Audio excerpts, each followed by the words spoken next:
إن الحمد لله نحمده ونستعينه ونستغفره ونعوذ بالله من شرور أنفسنا ومن سيئات أعمالنا من يهديه الله فلا مضل له ومن يضلل فلا هادي له وأشهد أن لا إله إلا الله وحده لا شريك له وأشهد أن محمدا عبده ورسوله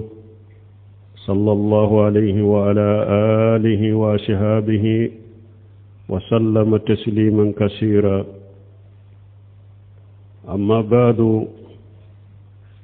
الله تبارك وتعالى هو المنفرد بعلم غيب السماوات والأرض، وعنده مفاتيح الغيب لا يعلمها إلا هو.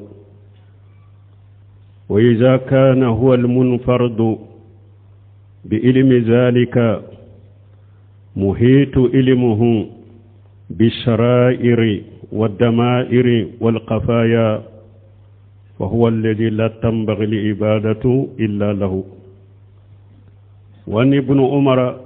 رضي الله عنهما أن النبي صلى الله عليه وسلم قال: مفاتيح الغيب خمس لا يعلمها إلا الله، لا يعلم ما تقيد الأرحام إلا الله، ولا يعلم ما تكسب في غد إلا الله، ولا يعلم متى يأتي المطر أحد إلا الله، ولا يعلم نفس بأي أرض تموت إلا الله، ولا يعلم متى تقوم الساعة إلا الله. رواه البخاري. مبالتنو أمبا دمنيني أمبا يفدلي أمبي أنيني على في أكان كيسي كابواني ركون تورو منان كبارا جوو نيالاي جوم من كندا موتي سورو من بو فيلي نيالاي جوم من فنا فيلي موتي سورو من با كندا. أمبي سيريا bato fensite min ka bato ciyani ala kilim pewte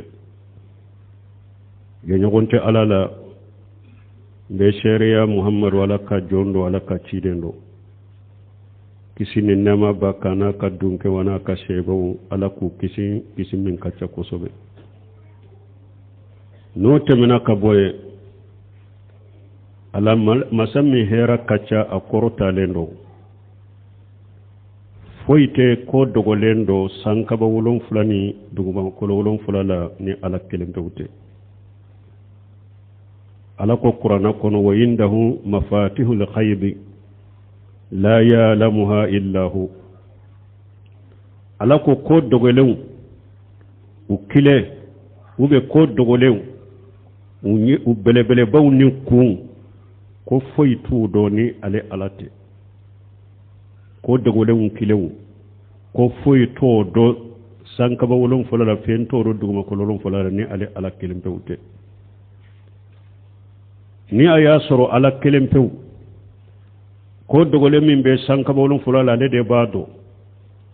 ko dogole min be duguma ko wolon fulala le de bado ko dogole min be sanni dugu cha le de bado wala mugoshima wala minye mbenni ndode abe ko dogole mbe do de na ka doni koli lembe fembela gundo min dogolendo ni ale de bo bedo wala batom manka ke foye nin ala kelem pewte foy manka wala nin ala kelem pewte. hadisana an abdullah ibn umar bolo ala ka je kabu fla bema abo cide ma ala ka tanu na kishibaka ko ciden ko dogolen ka kilew ko duru de do ko dan fensi te uludo ni ala kelem pewte ko dogolen site ni dan fen bado men nonu nya kumba bawde ni nduru ya kumba bade ko dogolen kumbaba duru de do foyte ulu do ni ala kelen bewte a folo e munye ciden ko mogo sita do femmi muso min na kono mado dembi mba kono deyin kala hala mogo sito do ni ala kelen bewte o kera baga musomade o kera feñanama musomade o kera hadamade musomade muso ka denso kono min be ala kelen pewde bodo cogodi depuis ni lawaji tonina denso kono den yala a ce kañide wa a ce ka jugude wa fimando wa gemado wa ceeɗo wa musodo wa garjage tigido wa garjage tala wa arjanna dendo jahannaba dendo mogo kunna rido mogo kunna godo ala baw bedo dan fen sito do ni ala ye den da wati mide a sera kalon nani nyogona na nin finyana kakala nin be fiye kakala ala be maliki alla donina wala ni musoro ceedo ala ba fo maliki ay wala maliki am min be nin fiye ka do ala o ba do wala ani fana o kofe de sa dalen kofe de kake ce kake musoye e doktoro fana ye doni min kalawgu ka pare kalawba do ni nye ce ube ni nye musoye me sana kadda mugo shita do ni ala kelimpe ute ninde foloye dem min be den son kono mugo shita do ni ala kelimpe ute awa hari na bangina kana jiya kono shitigi do shita lawa a shika do a shika jala kelimpe ude bodo ni nye foloye fulana mogo sitaro ibe min ke sini ebe siki ka ko programme ke sinin ben nin fo sinin ben nin ke sinin be beta ni yoro la na dankani ati bolo sini bi soro chogomi mogo sito do ni ala kelembe ute ni sita do ibe min bara sini hera do wa juguma do wa sini bi soro jiya kono ati soro jiya kono bi soro hela wa ati soro hela la itodo ala kelempew de bodo mota do ibe min ke sini ala kelempew de bodo ni nye fulanay sabana sanji bena wakati mi mo shito do abe jigi wakati mi mo shito do ni ala kelempew de sanji mbe chaya be dogoya be nafa be sanji la nafa tala be na ni chinyali de abe na ni hera de mo shito do ni ala kelempew de mete tugo fana be se ku ka jate keke samiya konona lan ni sampa ewa sankaba kera chogoya dola finya kera chogoya dola tile kera chogoya dola ulu kasumali fimu bese ka jate doke ko bi sogoma sanji bena ube wula fe sanji bena me dankaniya tu boloyo uyu ka jate deke ube kuma nu ka jate nyu ka doni adobe se ka bo asirafe adobe se ka kate bo asirafe me adoni yere haqiqa bena tena hera bala tora bala la de bodo sanji jigi wati mogo shito do ni ala de ninde sabanay nani nay jumae ciden ko sallallahu alaihi wasallam o ma tadri nafs bi ayi ardi tamut mogo shita do ibe sa yoromi ebe se ka foke ko am bangena ni yoro de la ne wolo la ni yoro masina de la mbenne be sa ni yoro masina de mogo shito do mogo siti ka sa yoro do ni ala kelempe ute mbe sa yoro min iyere ka dugulo dugu were do sirada do mbe sa jide kono mbe sa kungo kono de la mogo sito do ni ala kelempe ute ni yenani nay duruna mogo sita do qiyama be jo wakati mi ala itama se ukala ke mais ni jiya be wuli ni donde la juste ni jiya be mu wuli ni wakati la juste mogo sito do ni ala kelembe ute qiyama jo wakati mogo sito do ni ala kelembe ute ni nduru ko dogolen kumba bawde fule ni dan fen site sanka bawlo fula duma ko fula mimbe nonon do ni ala kelembe ute wa fi riwayati anana hadisa na choko dola قال صلى الله عليه وسلم مفاتيح الغيب خمس وقرأ إن الله عنده علم الساعة وينزل الغيث ويعلم ما في الأرحام وما تدري نفس ما جاء تكسب غدا وما تدري نفس بأي أرض تموت إن الله عليم خبير سورة اللقمان ni hadisa fana be Bukhari kono hadisan nana na cogo were dola Bukhari kono ciden ko dogolen kumba baw ako duru dedo mo shitu lu doni ala kelempe wute inna allaha indahu ilmu saati qiyama be jo wakati mi jiya be wuli wakati mi mo shitu doni ala kelempe wute wa ya'lamu ma fil arham min be muso kadde sokono ceedo muso do jemando fimado akajja kasurude arjanna dendo jahannaba dendo silamado kafirudo mo shito do ni ala kelembe wute wama tadri nafsu ma ja taksibu qada mo shita do ibe min barasini wama tadri nafsu bi ayi ardi tamut ni sita do ibe sayoromi inna allaha alimu khabir ala ye doni masade ko kono nanu kene mana ala de bado aya imbe suratul Luqman kono ni hadisa fana nana Bukhari la wala mbalimaw ko dogolen doni akere kirani ala kelempewde dan fen shide te mimbe ko dogolen doni ala kelempewde malikiya munun kasuru ala la nube ko dogolen do najuma te munun cira nube ko dogolendo cide unte ko dogolendo foni alay milla duniya wala ni wahawe amma bate ashewute mimbe ko dogolendo wadato amba aisha radiyallahu anha qalati amba aisha ko man ja'ama anna muhammada sallallahu alaihi wasallam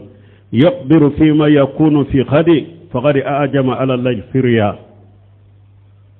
والله يقول قل لا يعلم من في السماوات والأرض الغيب إلا الله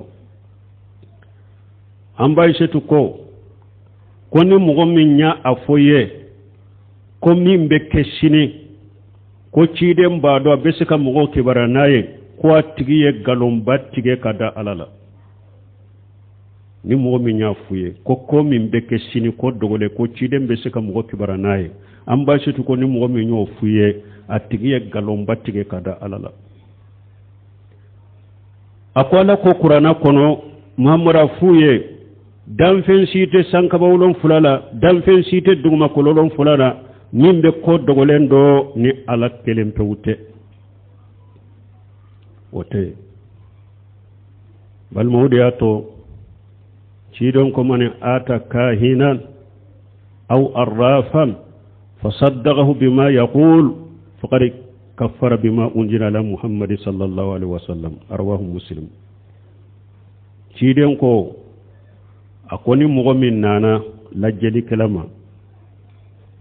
ayem min fo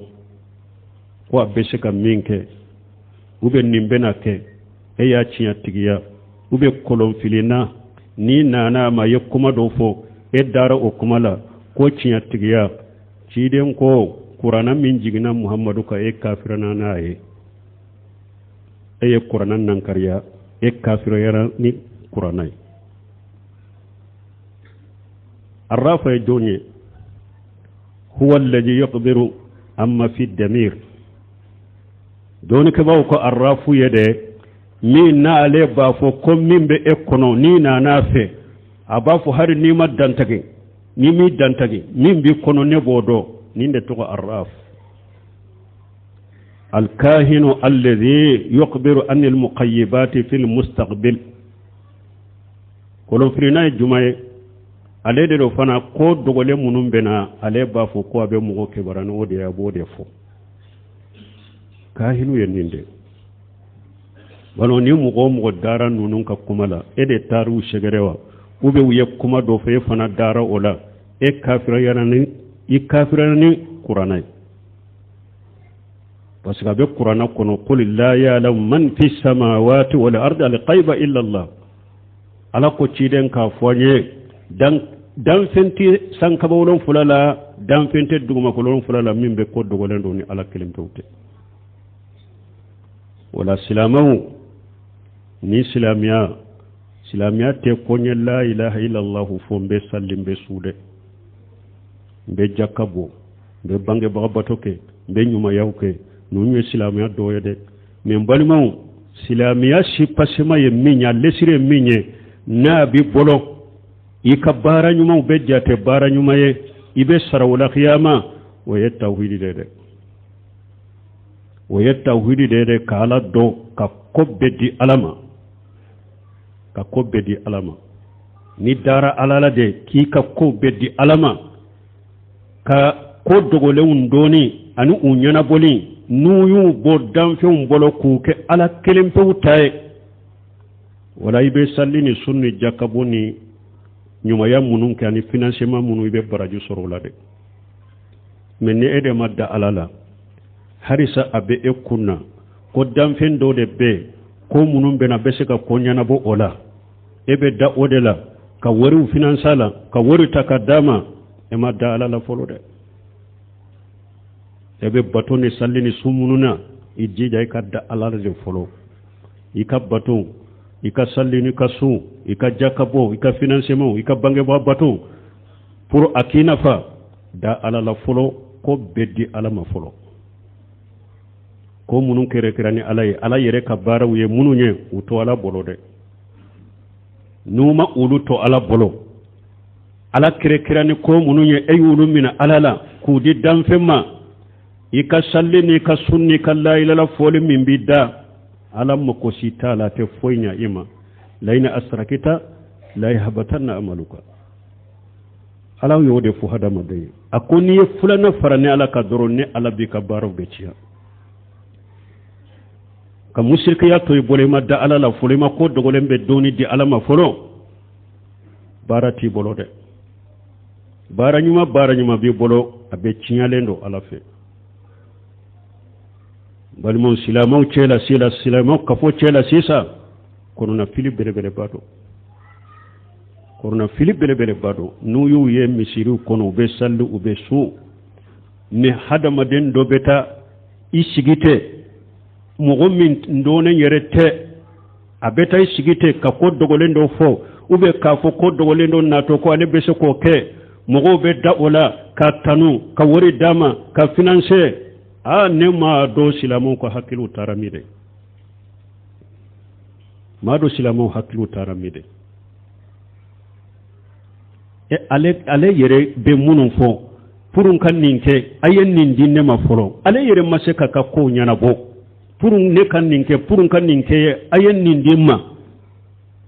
na ya soro o bese kolaw ale ba aka ko nyana bo dilo fengola na ya soro ko ba tiki bolo ale ko purun kan ninke wuya kan ninde kenne folo ni se tumbe ale ba aka fenkeli dilo fengola folo ne nyana jamana yu fana ni hakili ba awula jamana inte ko sila ko menyan kono na fili kateme nin joli boni nyogon fakaka mo mi jamana in kono na ko ale bese kola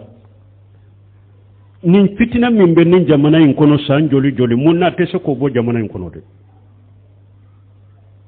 munna tese ko jamana in kono bandi munun be jamana kono fagali kila munun be jamana kono munna tese kata abenyini ka bemina ku beka toro bo jamana kono munna tese atigite su ko kede mun ba fo ko ale bese kanani ko de abodi jamana imma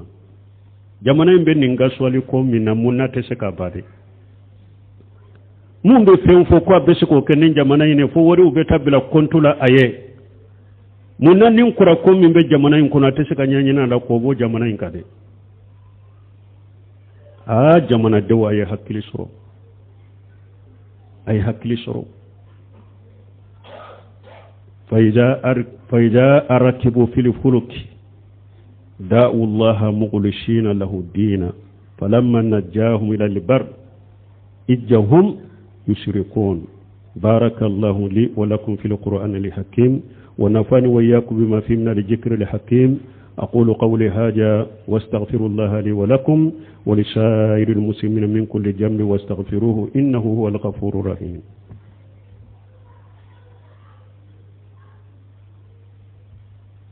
الحمد لله رب العالمين والصلاة والسلام على نبينا محمد وعلى آله وأصحابه وسلم تسليما كثيرا. أما بعد، قال تعالى: فإذا الركبوا في الفلك دعوا الله مخلصين له الدين فلما نجاهم إلى البر إذ هم يشركون. بل ما ينقرنا آية ننقرنا آية يرانا مكة كافر مكة مشركون ولك كافرا وكم مشركيا أكوسا سيسا سلام جاما ككافرا وكم مشركيا مكة كافرون ونوك كافرا وكم مشركيا نؤلو بن نغيالا دي وبي فنور ولا كفر علىك كفنور باتو كفر علىك نؤلو بن نغيالا من ني كونو دونا جليالا درو مكة كافرون مكة مشركو يري تومبا دو ko foy teseka hada madem bo gelaya la ni ala kelim tawte gelaya ko foy teseka hada made danfe maka mushriku dalen tumbala foy teseka danfe bo gelaya la ni ala kelim tawte wode ya to nu ulu be doguni gelaya la dorobe ala kelim tawde wole ute foy wole ka fara alaka nu be no yalla do be do fara alaka alako فإذا ركبوا في الفلك أكون مكة كافرة كنوا يلنا بطوكا نودو نبطون كنو ويادو غتم من نكو جليرا ويادو بطو يمبافي كتو جيلا داو الله مغلشين له الدين وبي على كلم تودي ولا كوكا بطو نوكر ولنو وبابي قلاشي كبكي على كلم تودي فلما نجاهم إلى البر متمامن على يوكشي kabo baje kono kara gerena ijahum yusrikun uyu yere soro ka do farane alaka nulu be gelaw be ala kelim to de wole mais si sanka silamaw aw be silamiya kono ni ko gelen nana uluma de be do faralaka si sanka silama abe no yala wo abe fengure wole ka faralaka be fengure bato ka faralaka abe gelayala wo abe fengure wole ka faralaka be fengure bato ka faralaka maka mushriku kalla halakka ukalla halakka ni kateme shi san silama ka mushriku ka parce que maka mushriku ka mushrikiya anu ka fengore wole ka faralaka oyede nu be no yala me geleya wakati ulu ya do ko foyi tese ka damfen kisini alate me shi san ka silama mashe ko de do ebe silamiya kono no yala ebe fengore wore ka faralaka geleya la o ebe fengore wore ka faralaka ni be geleyala ibe deguna i kan kinyeshi ala de ma ala de be degunni tora bebo hada madenka me aw deguna de aw be geleyala de na be deguna de aw be anyeshi fe ngorema kadda wala ko wala kafara alaka o be alaka hakke wala kata yirema ko dogolen doni jombo doni ala kelempe wute ko dogolen doni jombo doni ala kelempe wute mais ni sugu de be tanu jamana kono ko publicité aw fana de be su aw de be salli aw de ba sinji tugula de be bange ba batola ko dogolen dom bagaw abe galon tige law ci de nyere yu jate ko galon tige law de do akon ni taro fo yemmi fo daru la dure kafirani qur'ane bora silamiya kono ulu de be tan wori be dulu de ma wori tigu aya jantawre wori min baw bolo ala de tade ko aw ya marakela de ma tigita wuyede na ya ke chogola ala manya mariya dawma ka ke chogo min na ka do qiyamah nyin kaliba wuyede lan tajula qadama abdu yawm alqiyamati hatta yushal an arba'i an umurihi fima funahu wa ni malihi min ayna iktasaba fima anfaqa wa ni jismi fima abulahu wani ilimi fi ma fala fihi ciden ko hada madde yomal qiyama do nim mo bora qabru kono ka jo qiyama keneka ako hada madde shite ni be siki sem farata ka bo wala ko be tama kata nyefe fo ala kinyi ka fennani la iko jabu de ala mafolo wani umurihi fima funahu ishi shi hakke min dirima iyi shi ba mun ala bi nyinin ka wala yi shi ba la batolewa yi shi ba la soso de lawa ala bi nyinin ka wala de folo ko jabu de alama yi shi ba minna ibe nyinin kala wani malihi min aina iktasabu fima anfaqa ikan na folo ala bi nyinin kala kata durme kele fonni miliyari de marawbe dante hakke minna malikaw bi nyinin ka bela uba durme kelen tade karasa iya nin durme kelen iya nyini chogodi iya soro chogodi ibo fo ni nyinin karan nin bela nyini chogola asoro chogola o kofe nyinin kali fulana bena abe durme kelen tak fana ki nyinin ka aha iya nin du chogodi iya nin nafaqati chogodi iya do yoro juma ibe nyinin ka wala na ya soro iya do ala kodela kado dina kodela kado ko sobedela kado sinji tugudela ino lakali men niya soro ya do tilonke ni mana kodela ko munu yere mo munu ni alaka hakko bose alala katan na fulo takadu uluma niya soro yi kan na fulo do odela ibeta lakali ala ye chuguri qiyama keneka do ba funne misiri jo do ba funne al yatime do tanin kan na fulo do ba do ne ka jakadi fantaunde ma ebeti ta fode wa min ko be ko dogolen min ko dogolen fanya ko be ko do kanye jamana kono tilin ko kedo ko aba nyana bonye ne inga na fulo dola ibe sakata wala kale qiyama keneka ibe tese wala kale qiyama keneka chugodi tilon ke mana ko minye alaka hakke min alaka shigi kalaka hakke min ala ebe ti kan na fulo finance wode la o be la kale chugodi qiyama keneka wode ato ali ibn abi talibi uya nyininka ko ebo mundo na folo kewla ako halaluhu hisabu wa haramuhu naru